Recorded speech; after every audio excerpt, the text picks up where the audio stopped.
We'll go through some of the Joe McDonagh. Kildare, they're after getting relegated back down to the Christie Ring. Downbeat them 127 to 313. Pearse McCricker, he scored 15 points there, which is brilliant. And Kildare, they've had relegation or promotion for the last 6 years. We were kind of thinking maybe they could be upwardly mobile again this year, especially after how Naas had done in the Leinster Championship. But fair play to Down, Ronan Sheehan getting the job done there. And like, even if you look at Kildare's scoreline, 313, two of those goals came from penalties. So obviously they're in scoring position. So it's not like they're not creating, but God, the manner of it just not great for them.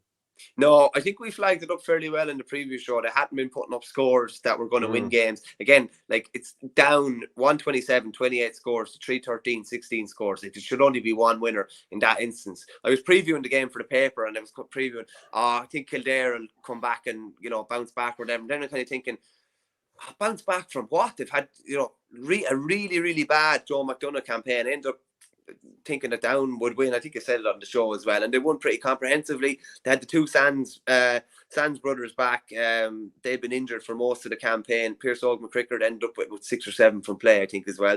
Ended up winning fairly comprehensively. And from a Kildare, like, if you take the third quarter of the Division 2A final against Offaly, you're thinking Kildare could be playing Division 1 hurling here next year. And then all of a sudden, the wheels have completely come off. And that's up, down, up, down, up, down. That's really, really disappointing. And listen, they'll probably win the Christie Ring again next year, and they'll be back up Joe McDonagh again. But it was so important. That's 2 years gone again for the likes of Brian Byrne, Jack Sheridan, etc. Not good. Especially with all the progress we thought they were making. Yeah, and I'd love to know what the thoughts are. Like David Herty, I had him as coach as well, and he's really good. So I'd just be curious to get the thoughts of any Kildare hurling folk if they're watching. Adrian McGrath's, just in terms of who did the scoring for Carlow, Marty Kavanagh, he scored 14 points, 6 of those from play.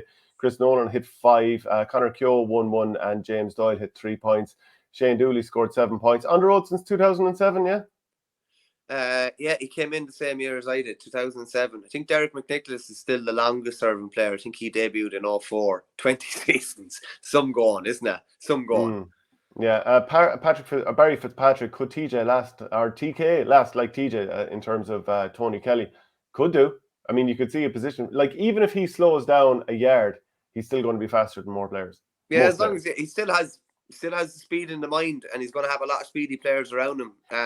He's still going to be he could be a good foil in a couple of years as well. I'd say he'll last a good while. Saying that, he's had a good few different ankle injuries and stuff in the last couple of years as well, which maybe is a bit of a worry. Just Shane, we're talking about Carlow there. They're obviously in the Joe McDonagh Cup final.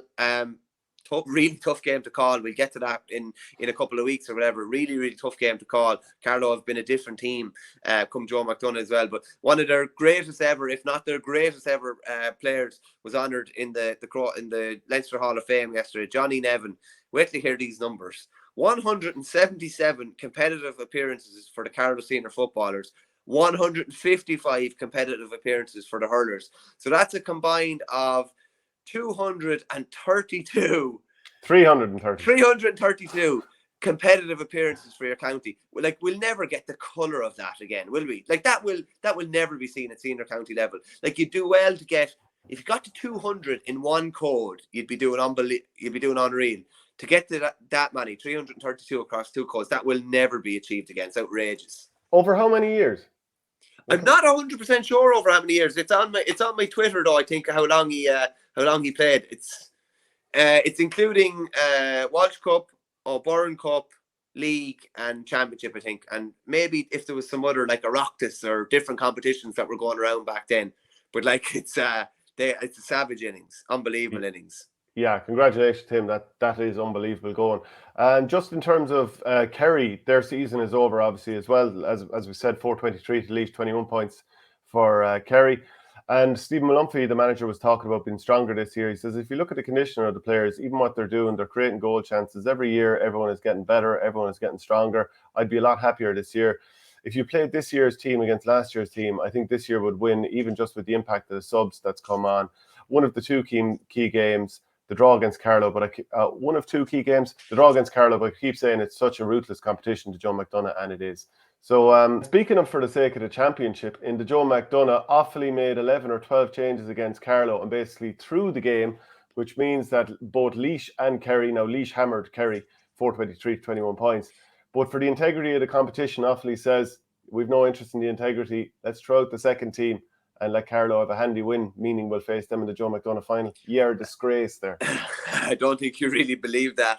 But no, because I said that they should do yeah, exactly that. So I am joking. The 3 or 4 like injuries coming into the game, including Owen Cattle and Killy and Kylie. If they'd been playing an All-Ireland final, would they have played? Yeah, they probably would have had, but they weren't playing an All-Ireland final. To me, like, you know, a decent bit of commentary going around online about Offaly are disgrace or they didn't want to face Laois or anything like this. You know, Offaly got themselves in a position where they could afford to do this. And they could afford to run their squad. Now, will Johnny Kelly be happy with what his second string and lads he was hoping might make an impact maybe in a Joe McDonagh final? Will he be happy with the impact they made? He won't be one bit happy. And I'll tell you what he will be happy with, though. He'll be happy because this will have simplified his decisions for the last game. Because there'll be lads who are hegging on the sideline thinking, why aren't I getting a chance? They've had their chance now. And I'm sure maybe 1 or 2 lads did all right or whatever. So maybe Johnny would be feeling good about that I can throw a lad out. He performed really well when we got hammered against Carlow. But for the most part, it simplifies his decisions. Yeah, no, fair point. Ben Keneally, who's obviously a guaranteed starter anyway, he was very, very good. I think he was on John Michael Nolan and kept him quiet enough. And Shane Doody at the other end got 3 from play, probably showing better form maybe than he had earlier on in the competition. So he's an option potentially off the bench. He will be disappointed with the others, but as you say, it probably does simplify his decision a bit. Like, there was some kind of whinging and cribbing about, you know, Willie Matter said, and we've had Willie on the show and a great time for Willie, but like Willie said in the aftermath that, you know, that it was disappointing what Offaly did and that if Laois had been in the same position, that's not what he would have done. Don't think you can really say that unless you're in that position. And like, if Offaly are through to the final, it's a nothing game. Like, would you not? Of course you'd rest a couple of lads. Of course you'd run your panel. Of course you would. Like, I can't blame him for saying it, but I think an awful lot of us would have done the same as what Johnny Kelly did. So I'd have no qualms at all. One thing saying it, you could say something, but if you don't believe it, I wouldn't be saying it. Just interesting. Niall Rigney, obviously Laois legend, who we had on the show, and a great hurling man, just said, well, we could have done the same if Laois had beaten Offaly, which we didn't. We could have done the same if Laois had beaten Carlow. He kept emphasising the had, which we didn't. So go and blame another team county for not qualifying and not your own performance is questionable. I'd have to say, listen, like, Willie's not making excuses. It's just raw after the game. You're disappointed. Do you know the are? Like, and you would have loved if Offaly put out the best team or whatever, but that's realistically, Offaly got themselves in that position that they could afford to do that. Laois got themselves in a position where they were relying on others, and that's not a good position to be in. Laois had a right good win against Kerry, put 423 up, you know, on their travels. A brilliant tally to put up. But when you're relying on others, you're under pressure. Never rely on others. Never rely on people. Yeah, well, they were 6 or 7 ahead on Carlow, so they really should have seen that one out, and then they would have been in control. That's the game, Shane. That is the game. That's the killer. That they had that game in their hands, and Marty Kavanagh got a penalty to draw it at the end. That's the game that cost them realistically.